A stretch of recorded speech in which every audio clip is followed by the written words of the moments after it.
Hey, hey, hey. Time for an out of this world story from rSpace. After 35 years, he trades for better for worse, for dog park dates and 68 daily calls to Miss Neighbor. What a charmer. Today on rSpace, this cheater's chasing more than just his tail.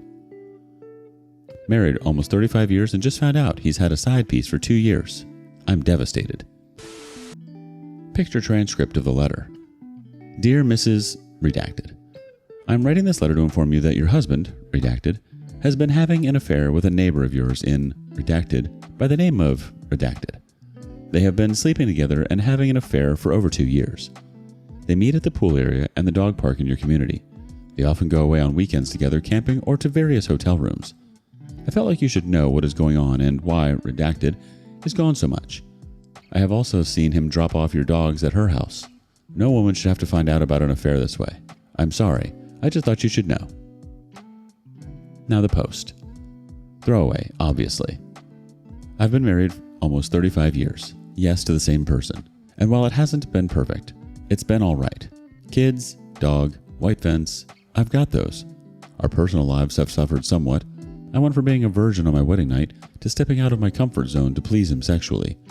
Menage a trois, to where Saturday it will be 6 years since we've been intimate at all. For the longest time, I thought he was having an emotional affair with his male friend that he had fished with, but had become ill with cancer because he would drop everything and anything for him, including plans we had for him. Plus, there were a few texts that, while not sexual, were more than friendship. But for some reason, while I was hurt, I was not threatened. I knew he was extremely ill. There is no physical relationship going on. His time is short, and once this was out of his system, he would be back to his normal self and me his wife. I'm really sorry if my words sound crude. That's not how I want them to sound. But once he passed, my husband would be back to me. So I was gone this past week, dog sitting, house sitting for my sister, and got home last night to check the mail. There was a blank envelope with everything typed. Inside it was a short note, picture above. I know who the female is. It's one of his friends. I'm completely devastated. To me, a woman is harder to compete with. What does she do that I don't? I decided to get healthy and lost weight. I've lost over 130 pounds. I don't hear anything from him. I went to the doctor last week, dressed nicely, and he told me I was embarrassing him that his wife was running around town looking like a whore, with her tits hanging out. I had a slight off-the-shoulder white eyelet with dark jeans. Since finding this out, I've become obsessed in finding evidence. I stalk her Facebook, their call logs. He calls her an average of 68 times a day, with calls lasting 5 to 10 minutes. I'll drive by her house. I'll type and delete her name, phone number, address, wanting to confront both of them. Blame her. Blame him. Wonder what she has I don't. How can I fix this? Do I want to fix it? Does he? What do I do? Where do I go? How? I've cried for 2 days now. I can't stand to look at him, and I'm afraid to talk to him. Here's some more additional information from the OP. OP here. I can't edit my post. Part of the reason for the dead bedroom was due to medication we were both on messed with both our libidos. Between blood pressure, diabetes, depression, medication messes with your body. I spoke with my doctor, got mine changed up, got the drive back. He didn't. There wasn't much that could change in terms of his meds, but it's obvious I don't do it for him. Now let's get some relevant comments from the OP. The OP responds to multiple questions on the length of her marriage and children. 100% real. I'm extremely upset and I apologize if my grammar isn't up to snuff. I haven't had much sleep these past couple of days. Married at 19, will be 54 this year. First kid at 20, then the following kids in 1993, 1998, and 2004. And yes, this was done on my phone. The OP on if the letter she received was real. OP, this is real. I am real. My life, kids, grandkid, animals are all real. Our lack of libido is real. Medical issues that caused it, real, etc. Her picture, phone number, his call log, his address, photo of her house, car, saved in a file on my phone, completely real. The OP on her and her husband's ethnicities. The OP, white woman married to an Asian man. You've been married for 35 years, from virgin on your wedding night to menage a trois. What a journey. And now your husband has decided to go on an extracurricular adventure with the neighbor. They're using the dog park and pool area like it's their personal love nest. Classy. And here you are, losing 130 pounds and trying to revitalize things, only to be called less than stellar names for showing a bit of shoulder. What a charmer. He's more interested in calling Miss Neighbor 68 times a day than noticing his wife's transformation. You get a typed letter from a mystery informant spilling the beans about this 2-year affair. Honestly, that's some Desperate Housewives level drama. And you're left wondering what this woman has that you don't. Maybe she's a dog whisperer, or just has a fantastic pool floaty collection. Remind him that you're no longer the naive 19-year-old who said "I do" 3.5 decades ago. You're stronger, wiser, and quite frankly, too fabulous to be anyone's second choice. Update 1 found in the comments. So after a few days of crying and feeling miserable, I became obsessed in finding more information. Mind you, this all came to light last Sunday, before I was walking around in an ignorant state of not knowing. So I started scanning phone logs, daily phone calls to and from her 6 to 7 times a day, 20 to 40 minutes each. I had a typo in my first post. I went through his office, nightstand, etc. I don't know exactly what I was looking for, but I was looking for something. I would drive by her house when he would leave. In other words, I was going crazy, and by Wednesday, I broke. I was tired of him acting like it's a normal day, that there was nothing going on. I could not take it anymore, and I first wanted to talk to her. So I took off in my car, drove to the dog park, empty. So I drove to her house, started pounding on her security door and ringing her doorbell. She has a ring, telling her to open her effing door. And if you're woman enough to F a married man, you should be woman enough to talk to his wife. This went on maybe 10 minutes or so. She didn't answer. I texted my husband that we needed to talk and that I know. My sister's on the phone with me trying to calm me down and to get me to leave her place before the police are called. In the 3 minutes, yes, he picked someone in our community. It took me to get home. Not only had she called him, she also sent him the video. So I confronted him somewhat. It was more like he gaslit me the entire time. He talked down, "Get your butt in the house. I can't believe you did something so effing stupid," etc. Turned it around on me. You're always sitting on the couch unless your sister invites you out, and didn't deny he was with her. It's none of your business. When I asked if he would stop seeing her, he said he would not give her up. She's a good friend of his. And the biggest smack in my face, he wants me to apologize to her for embarrassing her in the neighborhood. And I guess she is talking about filing a restraining order against me. So Thursday and Friday, I finished my pity party, and Saturday, I started doing things I never thought I would have to do on my 35th anniversary. I reached out to divorce attorneys. They were closed, but filled out the forms for consultations. I also started a resume and applying for jobs. But after not working for 20 plus years, what kind of work am I going to be qualified for? I stayed at my sister's this weekend. I needed the change of scenery between his attitude, the not happening anniversary, and the funky feeling I needed a break. So you go to her house, channel your inner action hero, and start banging on her door, demanding that she face you. 10 minutes of this, and she's probably cowering behind her couch, clutching her pearls. He blames you for everything, doesn't deny the affair, and basically tells you it's none of your business. Oh, and he wants you to apologize to her for embarrassing her in her neighborhood. Is he delusional or just plain evil? Probably both. By the weekend, you're at your sister's place trying to get some sanity back. And honestly, who wouldn't need a break after dealing with that level of absurdity? Between his audacity, the ruined anniversary, and the funk of it all, you've earned a little peace. As for your husband and his good friend, they can enjoy their little illusion while you write a new chapter for yourself. Update 2 in the comments. So it's been about a month since I found out about his affair. It still sucks, and I'd like to say that I've totally gotten over him, but one doesn't turn off feelings like a light switch. At least I don't. And sometimes I think, maybe we can fix this. But then he does something all a-hole again, and I'm back on track with my plans and goals. So I've set goals for myself, and I've been working towards them. My first one, get a job. I was a housewife 99% of my marriage. Not only did I get one, I found 2 that I can work at the same time. I opened a secret account, not in my name, and I'm stashing all my extra money in it. He controls all the house money tightly, so I have to get creative. He knows about one job, not the other one though. I've gone back to school to get my degree, geared towards what I'm doing. So far, it's going good.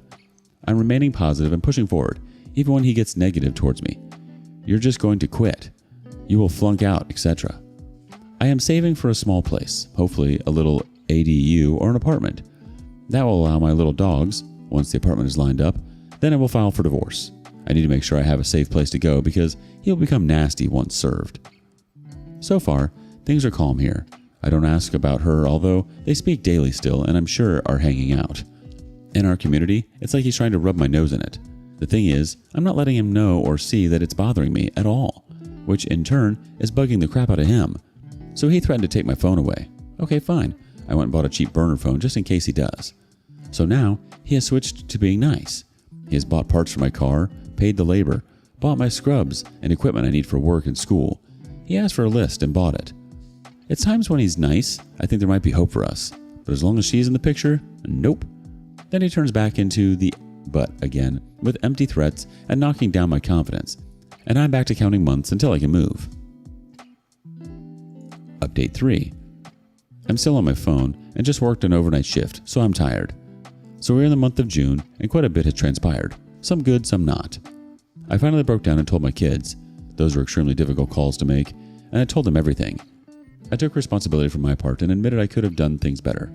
They, my kids, all older, said while not perfect, I did my best with what I had, and that didn't excuse his cheating.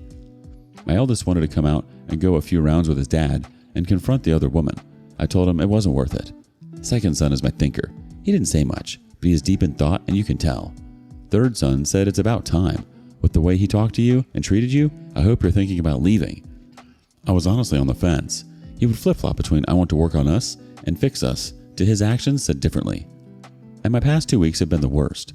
So since he has been using my son's car, my son put a tracking device in his car. Yes, I have access to it. And no, he does not know about it.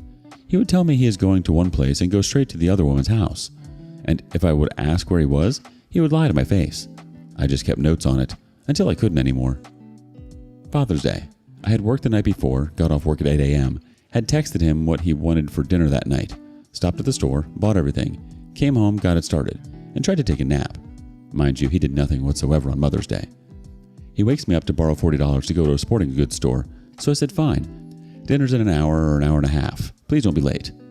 2 hours later, not back. I checked the tracking. He went straight to her house and had not moved. So I go do a drive-by. His car is parked in the garage.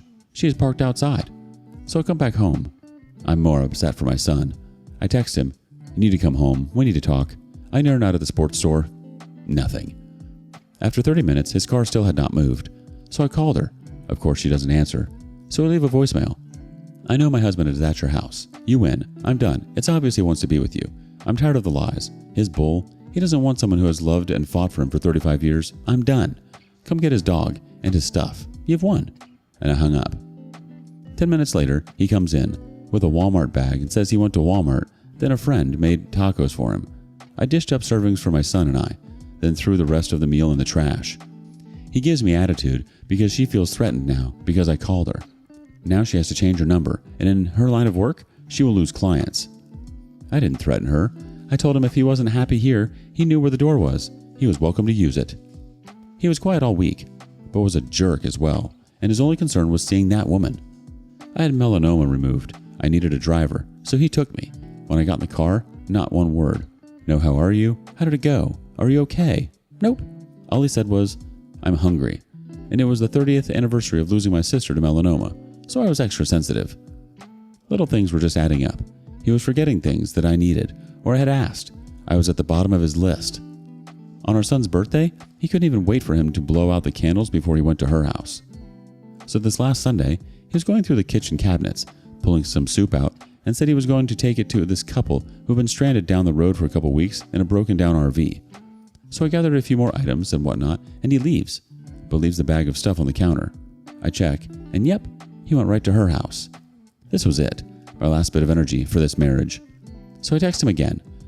"I don't understand why you need to lie. There is no dog park, hiking trail, fishing spot, sporting goods store, broken down RV, nor Walmart on Bunker Hill. Why not be honest and tell me you're going to her house? It's obvious, regardless of what you're saying, you don't want to work on our marriage. You have and are choosing her over your family." And sent it. And I tried to calm down. Didn't answer, so I text. Didn't think you would answer. Not even 5 minutes later, he comes screeching in the driveway, slamming in the house, screaming, "What the F is wrong with you? You effing mother effing B?" I'm sure if I was in the same room as him, he would have hit me. I told him I'm tired of him lying to me. Just tell me he's going to the whore's house. He's been going this entire time and yet still lies about it. And doesn't he think if I'm questioning where he is, I know?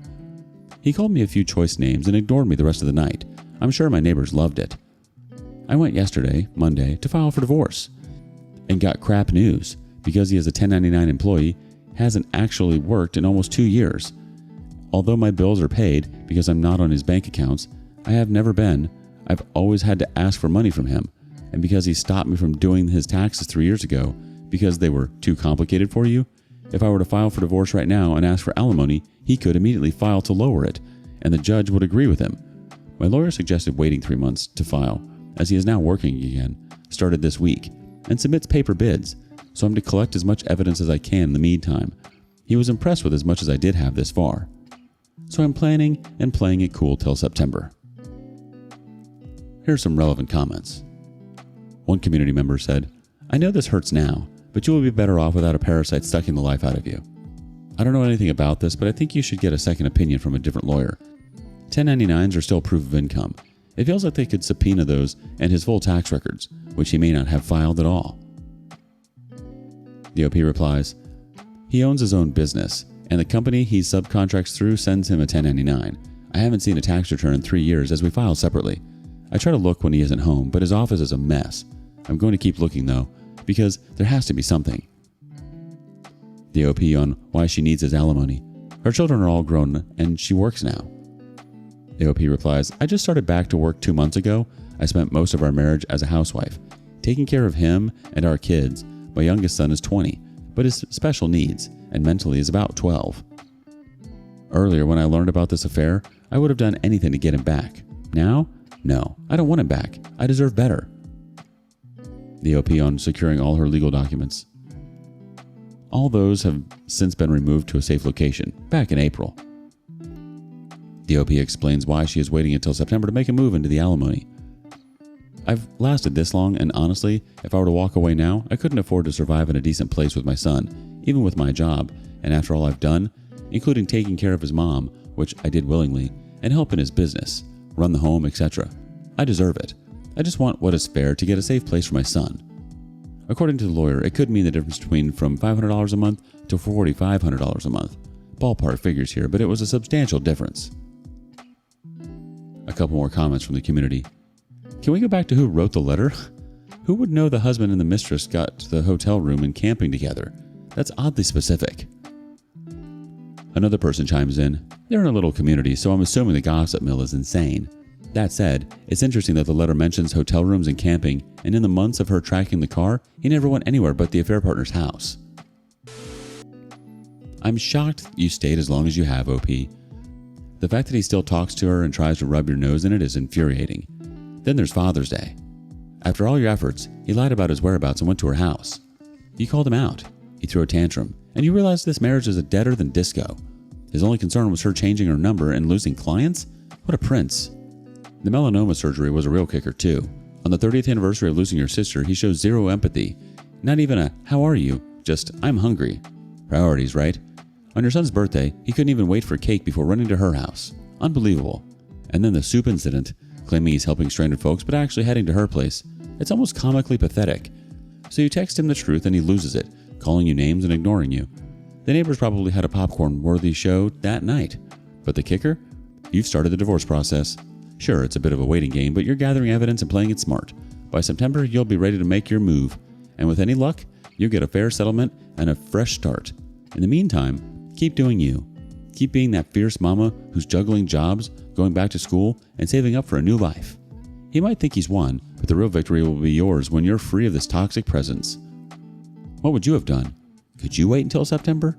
Share your thoughts with us in the comments below. And thank you for joining us today on rSpace. Be sure to like and subscribe and hit that notification bell so you don't miss out on our next video.